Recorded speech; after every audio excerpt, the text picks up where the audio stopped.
తెలంగాణ గర్వంగా నిలిచే మెగా ప్రాజెక్టులలో ఒకటి రంగనాయక సాగర్ జలాశయం.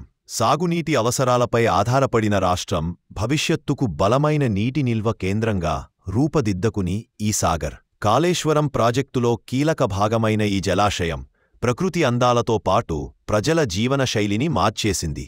రంగనాయక సాగర్ ఎలా వెళ్ళాలి? How to reach Ranganayaka Sagar? ప్రదేశం చినకోడూరు మండలం, సిద్దిపేట జిల్లా, తెలంగాణ రాష్ట్రం. రహదారి మార్గం హైదరాబాద్ నుండి రంగనాయక సాగర్. దూరం సుమారు 110 కిలోమీటర్స్. రోడ్ మార్గం బై రోడ్ హైదరాబాద్, గజ్వేల్, సిద్దిపేట, చినకోడూరు. వ్యక్తిగత వాహనం లేదా క్యాబ్ ద్వారా సులభంగా చేరవచ్చు. టీఎస్ఆర్టీసీ బస్సులు సిద్దిపేట వరకు, అక్కడి నుండి స్థానిక వాహనాలు, ఆటో, షేర్ క్యాబ్ ద్వారా సాగర్ వరకు వెళ్ళవచ్చు. రైలు మార్గం సిద్దిపేట రైల్వే స్టేషన్ ద్వారా చేరుకోవచ్చు. అక్కడి నుండి టాక్సీ లేదా ఆటో ద్వారా సాగర్కి వెళ్ళవచ్చు. విమాన మార్గం హైదరాబాద్ రాజీవ్ గాంధీ అంతర్జాతీయ విమానాశ్రయం ఆర్జీఐఏ. ఇది రంగనాయక సాగర్కు సమీపంలోని విమానాశ్రయం. అక్కడి నుండి టాక్సీ ద్వారా చేరవచ్చు.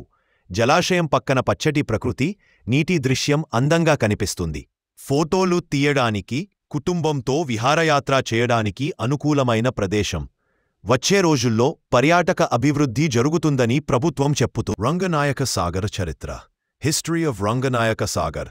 రంగనాయక సాగర్ జలాశయం తెలంగాణ రాష్ట్రంలోని సిద్దిపేట జిల్లాలోని చినకోడూరు మండలంలో ఉంది. ఇది కాళేశ్వరం లిఫ్ట్ ఇరిగేషన్ ప్రాజెక్టు KLIPలోని ముఖ్యమైన భాగాల్లో ఒకటి. రాష్ట్రంలో సాగునీటి అవసరాలు తీర్చేందుకు ఈ ప్రాజెక్టు నిర్మించబడింది. నిర్మాణ ప్రారంభం 2016, పూర్తయిన సంవత్సరం 3.6 TMC.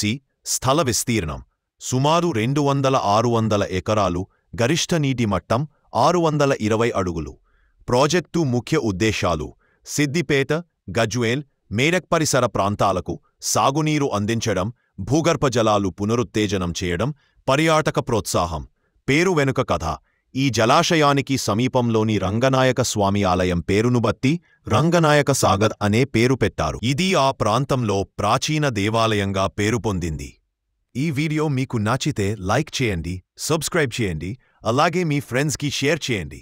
మళ్ళీ ఇంకొక వీడియోలో కలుద్దాం. Bye bye.